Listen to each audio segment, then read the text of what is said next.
Донорлук канды колдонуунун стандарттарын бузуп, анын айынан адам ден соолугуна же өмүрүнө коркунуч келтирген дарыгерлерди административдик жоопкерчиликке тартуу боюнча мыйзам депутаттардын кызуу талкуусуна алынды. Бул документ өткөн чакырылыштын депутаттары тарабынан сунушталып, биринчи окууда кабыл алынган. Канды жана анын продуктларын, канды алмаштыруучу эритмелерди даярдоодо, кайра иштетүүдө, сактоодо жана ташууда Кыргыз Республикасынын ченемдик укуктук актыларынын талаптарын, ошондой эле донордук канды жана анын компоненттерин кайра куюуда колдонуучу техникалык каражаттардын коопсуздугунун талаптарын сактабагандык. Кызмат адамдарына 2-ден 5-ке чейинки эсептик көрсөткүчтөгү администрациялык айып пул салууга алып келет. Саламаттыкты сактоо өкүлдөрүнүн айтымында буга чейин жазанын мындай түрү жок эле. Ал эми канды туура эмес куйгандын айынан адам мерт болуп калган учурда атайын кызматтык иликтөө жүргүзүлүп, кылмыш жаза кодексинин негизинде айып тагылчу.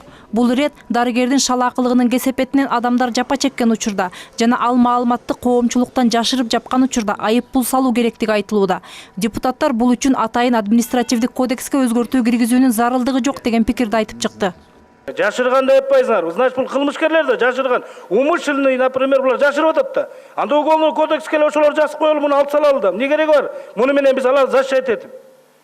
Адамдын өмүрүнө коопсуздук болуп атса, өкмөт бизге керектүү, мамлекетке керектүүгө тетири заключение бересиңер.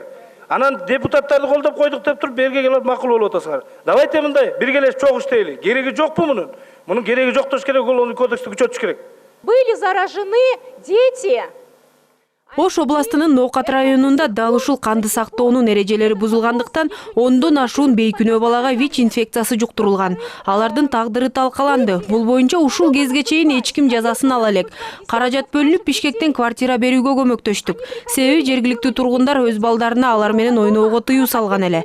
Бизге мындай мыйзамдын кереги жок. Адам тагдырын талкалаган дарыгерге 500 сом айып пул салган. Аларга жаза чегерүү жагы кылмыш жаза кодексинде каралган. Мындан улам бул мыйзамды артка кайтаруу керек.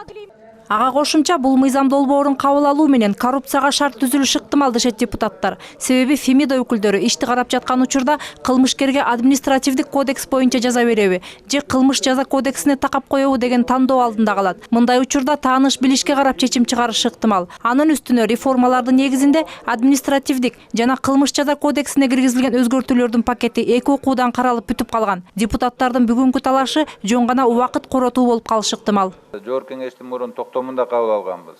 Административный кодекске, уголовный кодекске өзгөртүүлөрдү киргизгенди токтотуу жөнүндө. Эмне үчүн?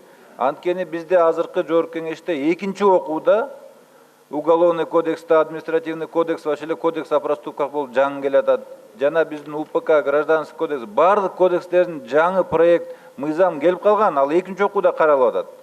Азыр биз бул кодекске же уголовныйга өзгөртүү киргизгенде деле ал мартышкин труд болуп калып калат, жаңыга кирбей. Бул боюнча жаңы шайланган депутаттарга кеңири маалымат берүү зарыл дейт Кенжебек Бокоев. Жыйынтыгында мыйзам долбоорун күн тартибинен алып салышты. Мээрим Ташыбекова, Бакыт Кошалиев, НТС.